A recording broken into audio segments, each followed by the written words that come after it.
Please open your Bible to Ezekiel chapter number 7, where we're going to continue looking at Ezekiel's prophecies that came to him shortly after he finished his 430-day pantomime about God's judgment upon the people of Israel, upon the people who had not kept the covenant like they were supposed to do. In this chapter, God says this: "The word of he who is came to me. And you, O son of man, thus says he who is the Lord, he who is God, to the land of Israel, an end.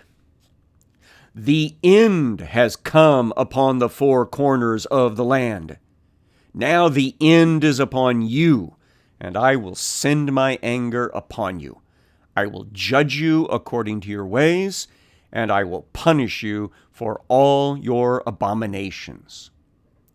So Ezekiel is supposed to be warning everybody the end is near, the end is here, and it's coming because of sin. Verse 4, "And my eye will not spare you, nor will I have pity, but I will punish you for your ways while your abominations are in your midst, and then you will know that I am he who is." Now, I shared with you before, the word abominations here has got the sense of something that makes you sick to your stomach. And so God says, I am nauseated by your spiritual adultery, by your unfaithfulness, by your sinfulness, by your insistence of trying to worship other gods and goddesses, even in my holy land, even in my holy city, even in my holy house. And I've had enough of it. It is done. Verse 5, "Thus says he who is God, disaster after disaster. Behold, it comes. An end has come. The end has come. It has awakened against you. Behold, it comes." Now, I believe this is all being given to Ezekiel in the summer of 593. And it'll all be over with. The temple will be destroyed. Jerusalem will basically be erased by 587. So we are only 6 years away from the end of Israel as a country, Judah as a country. Continuing, verse 7, "Your doom has come upon you, O inhabitant of the land. The time has come. The day is near, a day of tumult and not of joyful shouting on the mountains." So lots and lots of noise, lots and lots of yells and screams, but it's not joyful stuff. Verse 8, "Now I will soon pour out my wrath upon you and spend my anger against you and judge you according to your ways, and I will punish you for all your abominations. And my eye will not spare, nor will I have pity. I will punish you according to your ways while your abominations are in your midst, and then you will know that I am he who is who strikes." This talk here of God not being merciful, God not being pitiful, is hard. It's hard to take and wrap our minds around. But we have to understand it was bad. They have become as bad, even worse, than the Canaanites before them. And God had warned them, if you do that, if you go down that evil path, I will kick you out of here just like you were supposed to be kicking Canaanites out on my behalf. And remember that Ezekiel is the one that's having to pass this information on. And he has spent over a year laying on his side, tied up, eating meager rations, with the diorama that he made of the siege of Jerusalem. But in front of his face, between him and that diorama, was a metal plate, a metal griddle that God had him put there as a symbol that God would not look with mercy upon this judgment. He would not hear prayers of asking for pity and mercy. So this is just more of the testimony that Ezekiel gives first to the people already in exile, that it's going to be bad, guys, and it's all because of sin. But this stuff will also be written down and sent to Judea as well. So some people down there are going to be hearing this too.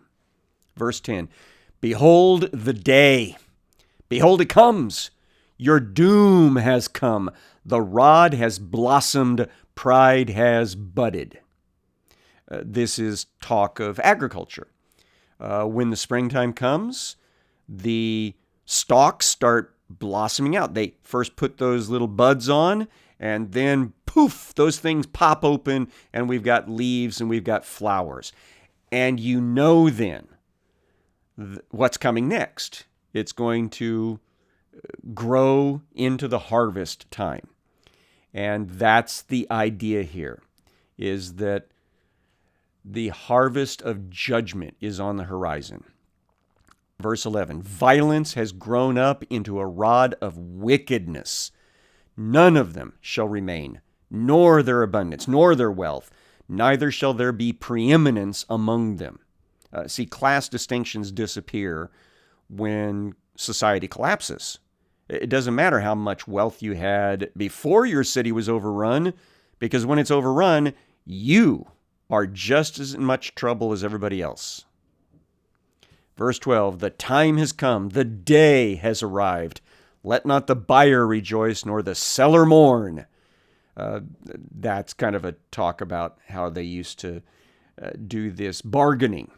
And if the buyer could talk the person down and get a good deal, they were happy about it. But the seller might be really upset that he let it go for too cheap. So let not the buyer rejoice, nor the seller mourn, meaning no more commerce. For wrath is upon all their multitude. For the seller shall not return to what he has sold while they live. For the vision concerns all their multitude. It shall not turn back, and because of his iniquity, none can maintain his life. So there's going to be tons of people dead. About 2/3 of the population, according to the visions of Ezekiel. About 2/3 of the population will not survive the impending judgment of God. Verse 14, they have blown the trumpet and made everything ready, but none goes to battle. For my wrath is upon all their multitude. So signal trumpets are going off, but there's nobody able to respond. The sword is without. Pestilence and famine are within. So inside the city, people are dying of disease and starvation and dehydration. Outside the city, even if they get outside the walls, there's soldiers killing people. And he who is in the field dies by the sword. He who is in the city, famine and pestilence devour. And if any survivors escape, they will be on the mountains like doves of the valley, all of them moaning, each one over his iniquity. So the picture here, poetic, is mourning doves. The cry of the doves was often thought of as being a sad sort of cry. And so these guys are going to be moaning like mourning doves as they go away from Jerusalem and the cities. All hands are feeble. All knees turn to water. Part of that is from fear. Also, being on a starvation diet is going to take away physical strength. Verse 18, they put on sackcloth and horror covers them. Shame is on all faces and baldness on all their heads. Those that do survive are going to become detainees, and then they will be deported. And they might put on grief clothes sackcloth, to be able to head out in that never coming back parade. And some of them will cut their beards and their hair and cover their heads with dirt and ashes because of the grief involved in having to leave the place where they grew up. They cast their silver into the street, and their gold is like an unclean thing. Their silver and gold are not able to deliver them in the day of the wrath of He who is. They cannot satisfy their hunger or fill their stomachs with it, for it was the stumbling block of their iniquity. A lot of the sinful behavior that was going on during this time period was self-centered greed, trying to get silver and gold for themselves at whatever the cost to other people.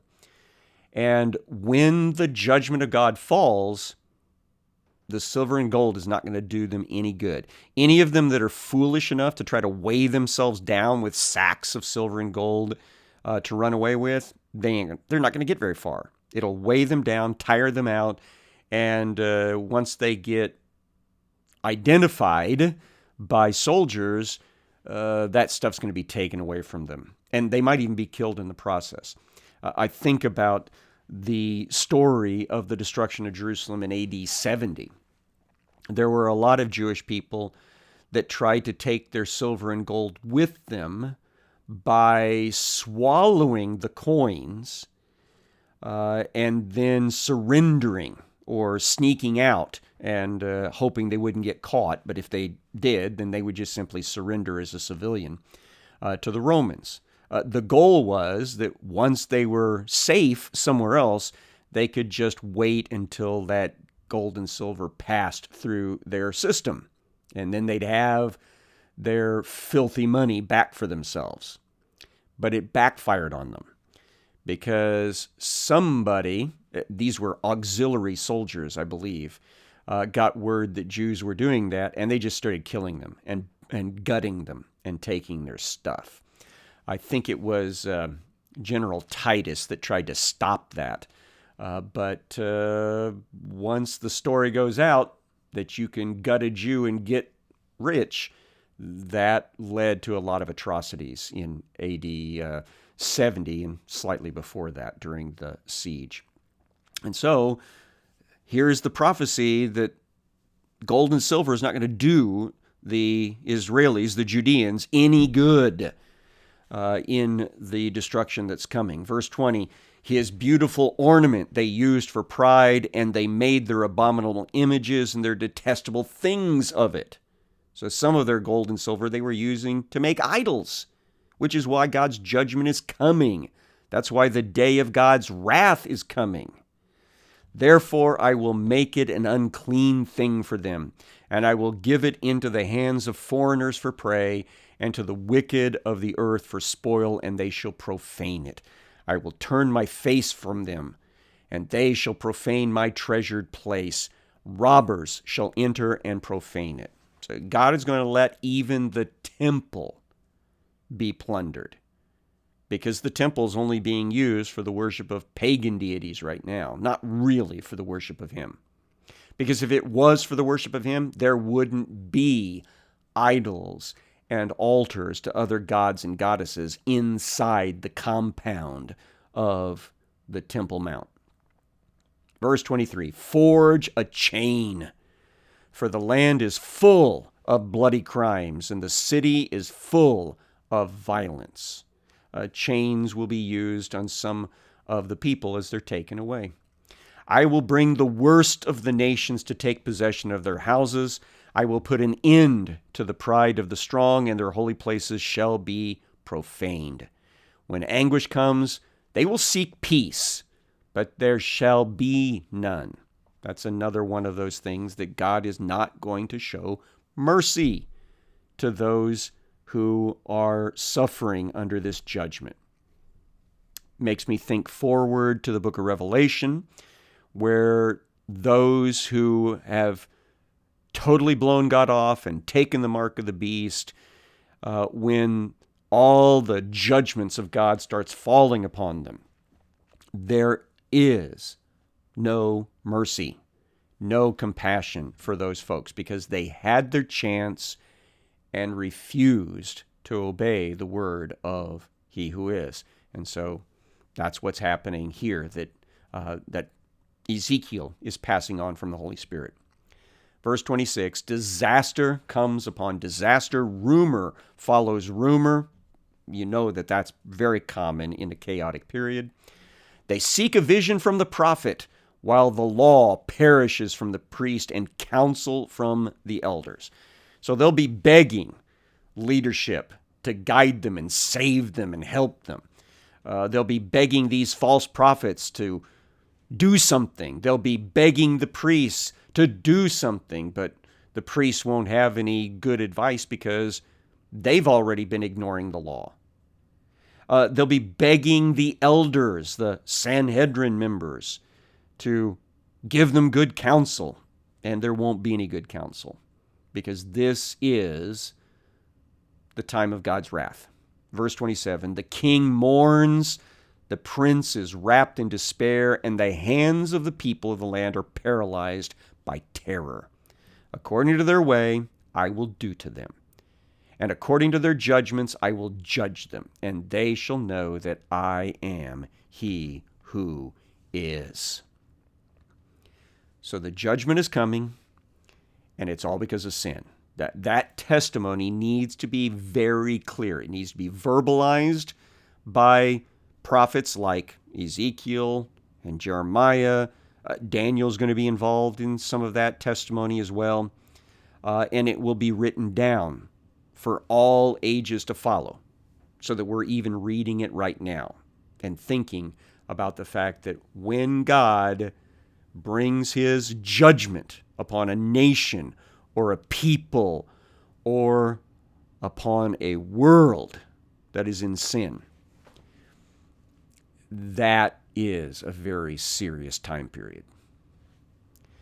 Chapter number 8 gives us a date. It says, in the 6th year, in the 6th month, on the 5th day of the month. And when we pin that down, that would be basically the end of August of 593. It's just 7 days after Ezekiel finished his 430 days of pantomime on his side, eating the starvation rations. And this is one of the things that has helped me to verify my chronological work, because the only way that you can fit in 430 days between the day that he started that pantomime in 594 and when this date comes is that there has to be that extra calendar month added in. The Jewish calendar was a lunar calendar, but it was adjusted according to the solar seasons that happened each year. And so every third year, there was another month that had been added at the end of the year. And so we know for a fact that between 594 and 593, there was such an intercalendar month added into the year of the Judeans. That's not true the year before or the year after. And so for zero doubt in my mind, we know that this next part of the story happens in late August 593. And here we go. In the 6th year, in the 6th month, on the 5th day of the month, as I sat in my house with the elders of Judah sitting before me, the hand of He who is the Lord fell upon me there. So this is his house in Tel Aviv, up near Babylon City, where people have already gone into exile in 2 separate occasions. One in the period where Daniel was taken, another in the period where young King Jehoiakim was taken, and a whole bunch of the people of the city and the land. So there are a bunch of leaders already in place, and here they are sitting with the prophet Ezekiel in his house, waiting for a word from the Lord. And here it comes. God's Holy Spirit takes a hold of him. Verse number 2. Then I looked, and behold, a form that had the appearance of a man. So a humanoid form is what he sees. Below what appeared to be his waist was fire, and above his waist was something like the appearance of brightness, like gleaming metal. Now, if that sounds familiar, it should, because that's the way he described the appearance of God the Father in the vision that he saw last year when he was commissioned to become a prophet. That was the way he described the figure of God seated upon the throne above the cherubim. So he's seeing a vision of God again. Verse 3. He, and this would be God, put out the form of a hand and took me by a lock of my head. And the Spirit lifted me up between earth and heaven and brought me in visions of God to Jerusalem, to the entrance of the gateway of the inner court that faces north, where was the seat of the image of jealousy, which provokes to jealousy. So this is what happens. God grabs him by the hair of his head, probably indicating that he won't be cutting his hair until the time that the siege is finished. Remember, we talked about that earlier, that you can't be positive in the context earlier whether he cut his hair after he finished his 300 or 430 days, or did he wait until later. He's apparently got enough hair on his head that God is able to grab him by it. Now, this is all happening in the spirit world. It would appear that his physical form stays right there in his house, right there in the presence of the elders of Judah. He just goes into a trance, but he, in spirit form, which apparently he's got some sort of body image that he is able to describe. But he goes in spirit form. He has, so to speak, an out-of-body experience where he is transported to Jerusalem itself. Now, he knows what Jerusalem looks like because he used to live there. He's only recently been taken into exile. And when he arrives in Jerusalem, he is set down by the inner court gate of the shrine area, which faces to the north. And it's by that north inner gate that an idol has been set up. It's referred to here as the image of jealousy, which provokes to jealousy. So this is one of those pagan deities that the people of Judah have freely put inside the temple complex, not very far from the altar, not very far from the front door of God's house. Verse 4. And behold, the glory of the God of Israel was there, like the vision I saw in the valley. All right, so he sees also nearby God's Shekinah glory. Now, again, he is in the spirit world, but the spirit world overlays our physical world.